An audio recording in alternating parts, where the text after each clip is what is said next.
భోగి పండుగ రోజున ఏంటంటే ప్రధానంగా చెప్పాలి అంటే మనకు ఈ యొక్క సంక్రాంతి భోగి అనేది ప్రతి ఇంట కూడా ప్రతి కుటుంబానికి ఆ కుటుంబంలో నివసిస్తున్న అందరి యొక్క అభివృద్ధిని కాంచుతూ ఇంటి ముందు ఒక పెద్ద హోమంలాగా మహాయజ్ఞం అంటారు. ఏమంటారు?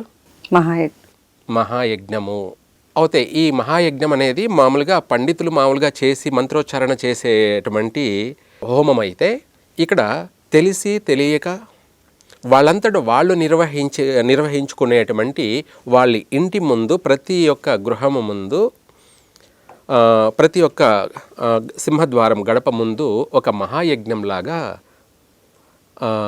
పిల్లలందరూ కూడా కావచ్చు, పెద్దలందరూ కూడా కావచ్చు, స్నానాలు ఆచరించి తెల్లవారుజామనే ఏకోజామనే ఇంటి ముందు భోగి మంటను వేస్తారు. ఈ భోగి మంట అనేది ఆ ఇంటికి అంతా కూడా సంవత్సరం అంతా కూడా కాంతిని తీసుకొస్తుంది.